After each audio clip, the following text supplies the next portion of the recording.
damn Facebook never does anything I want, never shows anything to any of my people, never gives me a break in the algorithm. What is up? Does Facebook just hate me, or am I doing something wrong?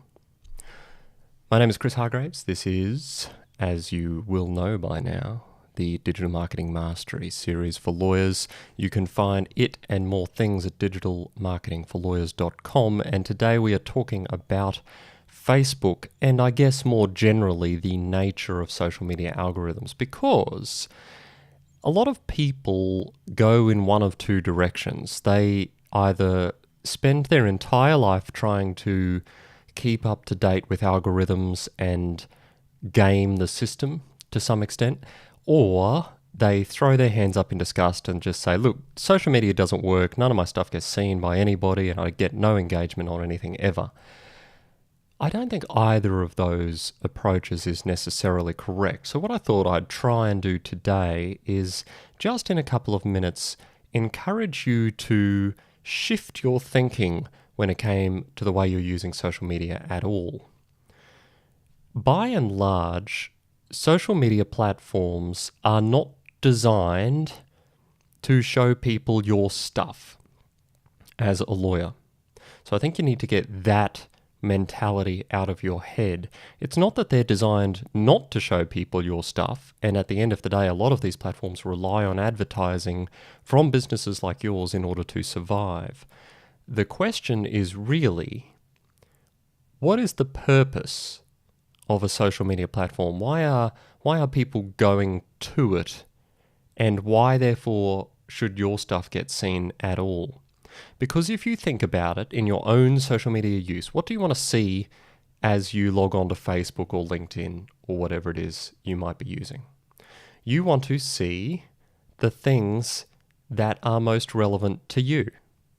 So that might be posts by the people you care about, posts by the people you find most interesting, comments that have been made on your own personal things, what's happening with your particular family members or friends, or other news items that are demonstrably relevant to you. And if you think about it in that way, it fundamentally changes how you should go about approaching your social media use. Because looking at your content strategy, bearing in mind the connection between your content strategy and your social media strategy, ask yourself this question: am I writing or producing, whether it's video or whatever, the kinds of content that people are going to want to engage with on this particular platform, or not? So, for example, these videos that I'm producing now, or podcasts, because I'm doing audio and video versions, are probably right at the threshold of being a little bit too long for natively sharing on LinkedIn or Facebook. A lot of people aren't going to sit for 5 minutes or 6 minutes watching a video on LinkedIn or Facebook for a variety of different reasons. They're about in a good spot for YouTube, which you might think of as a video hosting platform, or you might think of as a social media platform, depending how you use it. But I produce this content knowing that the video version is likely to probably receive less attention than ultimately the audio version will. And the reason is people are more likely to listen to something that's longer. And so I'm aware of that happening. And I'm also aware that sharing links to things, for example, on LinkedIn or Facebook, might not be as well received as natively sharing something, uploading it directly to those platforms. And so I do a mixture of things, because ultimately I'm producing content that I want people to see or listen to or read in some way. So rather than crying foul of the platforms that they're all out to get you, consider really whether you're producing the kind of stuff that people actually want to engage with or not. And if not, how you might go about doing it. So what's a couple of ways in the last few seconds we've got we might do that? The first is native content is almost always going to do better than not native content. What do I mean? I mean, sharing a link to a YouTube video is less likely to perform as well as natively uploading a video to a platform. I mean, sharing a link to your blog post in order to drive traffic to your blog is less likely to do as well as posting a native post inside the platform itself. Part of that is because the platforms are egocentric, and part of that is because native content is easier for people to consume.